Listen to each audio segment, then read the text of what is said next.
They're bringing crime, they're bringing drugs, they're physically unclean, they're a threat to women and children. Yep, illegal immigration is causing tremendous problems in Mexico. That's tonight's reality check. Citizens in the southern Mexican city of Tapachula are complaining that illegal aliens from Central America are wrecking their town. In addition to familiar problems like gangs and violent crime, the people of Tapachula are reporting incidents of sexual aggression and migrants defecating in public. Some residents say the danger is so great to them, they're afraid to leave their homes. The problem is bigger now than it has been because more migrants are choosing to end their journey in Mexico rather than travel all the way to the U.S., where the Trump administration seems more likely to catch and deport them. Well, now that illegal aliens are staying in their country, Mexicans are discovering there is a downside to open borders. What the Mexicans may be lacking is the relentless sensitivity training most of us get in school and from the media and the Democratic Party. Once they learn that their complaints are not legitimate, but instead manifestations of systemic racism and white privilege, they'll stop whining and learn to appreciate people sneaking into their countries and using the streets as a latrine. Maybe Vicente Fox will tell them that.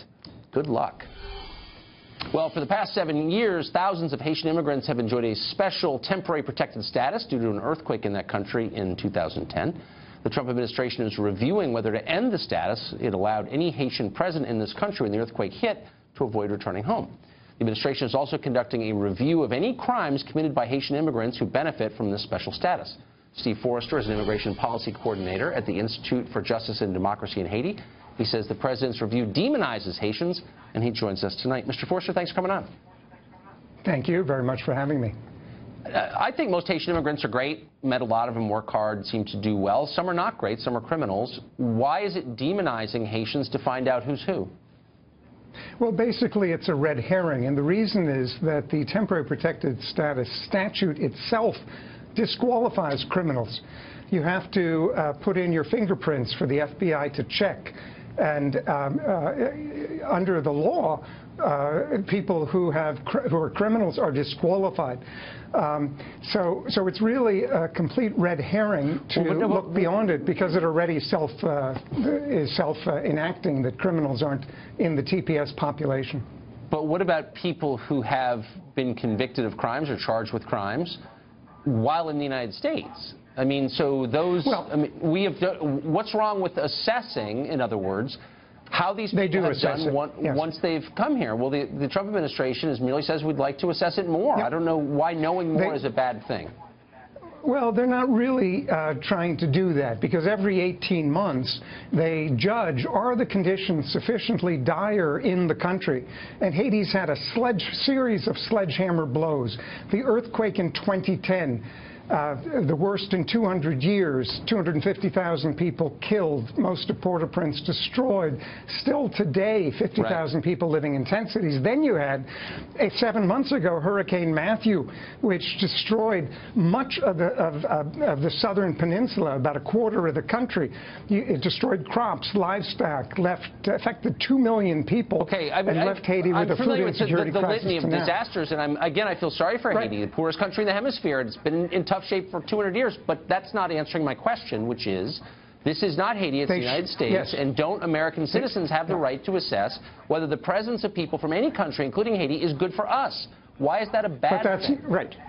Well, every 18 months, people have to submit their fingerprints, so there is a check by the FBI every 18 months, and criminals are not allowed to get TPS. Secondly, extending TPS is in the national security interest of the United States.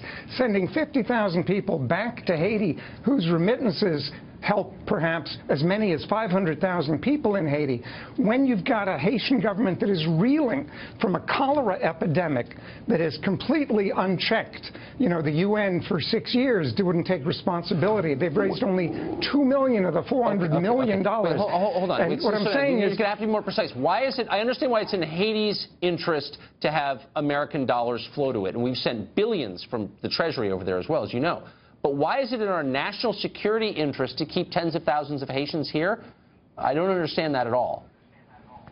Because to destabilize Haiti, and that's why you've got Republicans joining Democrats. Just today, Representative Donovan, chair of the Emergency Preparedness Subcommittee of Homeland Security, a Republican, came out for this, saying it would hurt the U.S. economy and destabilize Haiti. Destabilizing Haiti is no good because you've got a history of people, when they're desperate because of the conditions, having taken to the seas. Then Coast Guard interdiction has to occur. So it makes absolutely no sense for us to destabilize Haiti. First of all, just because some Republican is for it doesn't actually mean anything. It's not a data point. It's not evidence that the position is true. It's but they're just not judging this, Tucker, on the merits. Okay, but I'm just trying to figure out your reasoning here. You're saying that if we don't allow more Haitians to come and the ones who are here are ready to stay, that this is nothing about that it'll be bad for Haiti. Okay, but why isn't there national security interest? People throw that stuff out there, and I just want you to explain it in a way our viewers can understand, because I'm legitimately confused. These people have been here 7 to 15 years because they were here before the earthquake of 2010.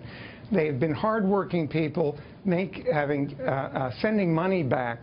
And remittances are the chief form of foreign aid. $1.3 billion from the U.S. alone in 2015. It's estimated that 250 to 500,000 people depend on those remittances. Now, we're not saying that's a reason to extend it. I'm sure that's all true. No, but Tucker, why is that good for America? That's what I'm just missing. No one ever factors that in. I know it's great for Haiti, and I like Haiti, and I like Haitians.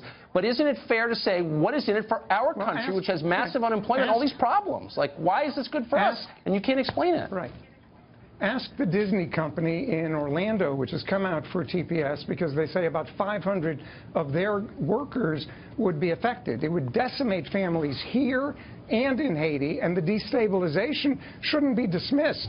You've got a Haitian government that's new, that has asked for this to be extended because they say right now things are too precarious because of the cholera epidemic that's affected 1 million people.